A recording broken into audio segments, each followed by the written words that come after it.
The process for me started about 2 years ago, just over 2 years ago, and I'd been thinking about it for probably 6 months to a year before that, just working, and sort of got to the stage where I realised that my kids were grown and I had no grandkids, hopefully not just yet, but I thought I've still got so much love to give and so much to be able to give to do for children. And so I thought about that, and one of my girlfriends was actually a CAFS foster carer. So she had said to come and join. The accreditation process takes usually about 6 months to get accredited, and by that time I had already decided to go and travel and volunteer in an orphanage in Chiang Mai in Thailand. So I thought, I'm not going to change my plans.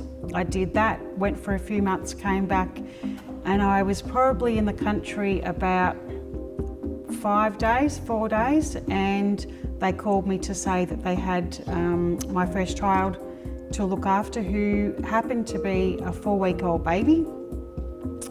And I had assumed that I would have multiple children, in, out, in, out, in, out.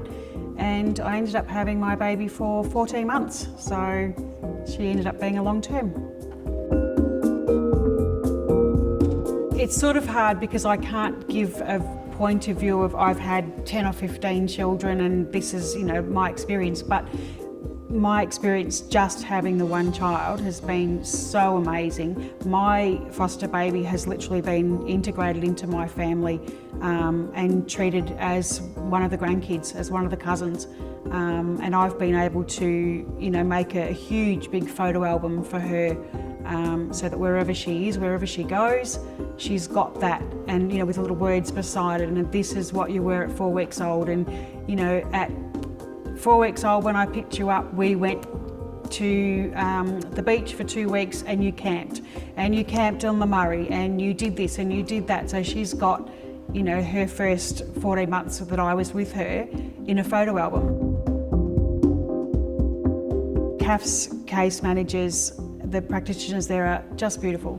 They're always, they've got your back, they message you, they phone you, especially during COVID. Everyone's been so, stuck at home and not going anywhere, and they've got kids at home and, what's happening.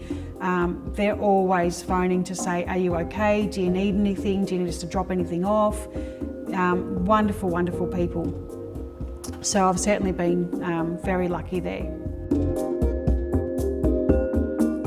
My kids have just been so accepting. It's almost like mum's had another child. It's been like they've got a little sister, and they pick her up and cuddle her, and they'll change her nappy and do all that sort of stuff. So she's never ever been treated like, it's not like I have a foster child and someone is living in my house now. She has her own bedroom, and she's got all beautiful pictures on the wall, and that's her bedroom. And they just accepted that so freely. It was really good. Her first birthday party, my God, it was huge. We did so much for her, and all of the photos that we've taken, and the camping trips that we've done, and their first beach, and putting her little feet in the water when she was 4 weeks old and watching her squeal at the cold water and things. I have literally documented. I think I figured the other day I've got 7,500 photos on my phone, and probably about 7,000 of those are for my foster baby.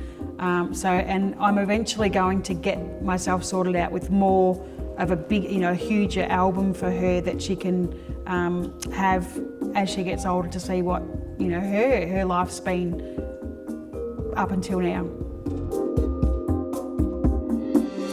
You can't put the rose-coloured glasses on. Foster care is not all pretty, and it's not all roses. There are issues. There are children with, issues, or developmental issues, or social and emotional issues. They, most likely are coming from trauma and traumatic backgrounds, and you do it because you want to give that love to someone and because you have so much more to give. And there's such a vast variety of people that are foster carers. You've got people like me who are single, you've got older people who are retired that have either just become foster carers or have been foster carers for 20 years. I've met some people that have been foster carers for a really long time. And in talking to so many of them, you begin to understand that foster care is such an amazing experience, and you do have to be, I think, a very special, caring person that has a lot of empathy to do it. Phone them, get in there, start the process. It takes a good 6 to 8 months to get through, so the quicker that you can start, the quicker you can start doing it and give some love to children. We need more foster carers, we need them to be out there, and if people don't come forward, then we don't get the foster carers. So, yep, definitely phone up and start your journey today.